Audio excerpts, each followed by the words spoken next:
CM camp కార్యాలయంలో Chevella parliament సన్నాహక సమావేశం నిర్వహించబోతున్నారు. పీసీసీ అధ్యక్షుడు రేవంత్ రెడ్డి అధ్యక్షతన భేటీ కానున్నారు.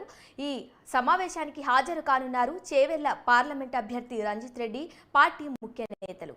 ఇదే అంశానికి సంబంధించి మరిన్ని అప్డేట్స్ న్యూస్ డెస్క్ నుంచి మా ప్రతినిధి భవిత అందిస్తారు. చెప్పండి భవిత.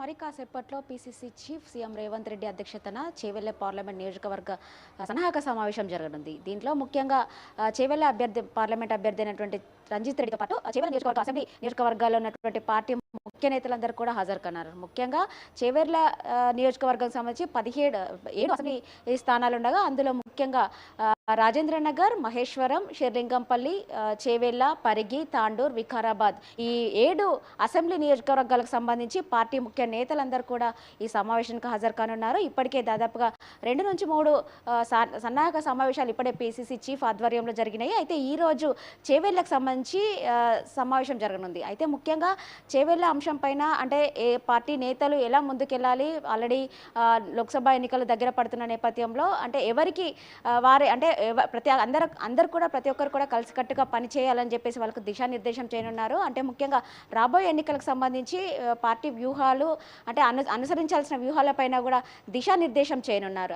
ఖచ్చితంగా ఉన్నటువంటి 17 స్థానాలకు సంబంధించి 14 స్థానాలు ఖచ్చితంగా కైవసం చేసుకోవాలనే దిశగా పయనించాలని చెప్పేసి ఇప్పటికే రేవంత్ రెడ్డి సూచించిన తరుణంలో అయితే ఈ రోజు చేవెళ్లకు సంబంధించినటువంటి ముఖ్య నేతలందరూ కూడా వాళ్ళకి సమావేశం నిర్వహించి వాళ్లకు దిశానిర్దేశం చేయనున్నారు. ఈ సమావేశం ముఖ్యంగా జూబ్లీ హిల్స్లోని తన క్యాంపు కార్యాలయంలో ఈ సమావేశం అయితే నిర్వహిస్తున్నారు. అయితే ఇప్పటికే చేవెళ్ల పార్లమెంటుకు సంబంధించి రంజిత్ రెడ్డి ఇప్పటికే ప్రజల మధ్యలో దూసుకుపోతున్నారు. అంటే ప్రతి గడపకు అంటే అసెంబ్లీ నియోజకవర్గం సంబంధించి అన్ని స్థానాలకు సంబంధించి పార్టీ ముఖ్య నేతలతో ఇప్పటికే వాళ్ళు సమావేశం నిర్వహించుకొని పార్టీ అంటే ఎలా ముందుకెళ్లాలని చెప్పేసి ఇప్పటికే నిర్ణయించుకున్న తరుణంలో ముఖ్యంగా అసెంబ్లీ ఎలక్షన్స్లో ఏదైతే 6 గ్యారంటీలను దించి అధికారంలోకి వచ్చినట్టు కాంగ్రెస్ పార్టీ ఇప్పుడు 6 గ్యారంటీలతో పాటు ప్రపంచ న్యాయం ఏదైతే ఉందో దేశవ్యాప్తంగా ఉన్నటువంటి జాతీయ న్యాయ అంటే 5 న్యాయాలు ఏవైతే ఉన్నాయో అవన్నీ కూడా ప్రతి గడపకు తీసుకెళ్ళాలి. అంటే ఇప్పుడున్నటువంటి 6 గ్యారంటీలతో పాటు ఈ 5 న్యాయాలను కూడా ఖచ్చితంగా గడప గడపకు తీసుకెళ్లి వాటిని వివరిస్తూ ఖచ్చితంగా ముందుకు సాగాలని చెప్పేసి వివరించనున్నట్టుగా కూడా తెలుస్తుంది. అయితే ఖచ్చితంగా గెలుపే లక్ష్యంగా పనిచేయాలని చెప్పేసి ఎవరైనా అసమ్మతి నేతలు ఉంటే ఖచ్చితంగా వాళ్ళని కలుపుకుపోతూ ముందుకు నడపాలి. ఖచ్చితంగా పార్లమెంట్ చేవెళ్ల నియోజకవర్గం కైవసం చేసుకోవాలి అని చెప్పేసి కూడా సూచించినట్టుగా తెలుస్తుంది.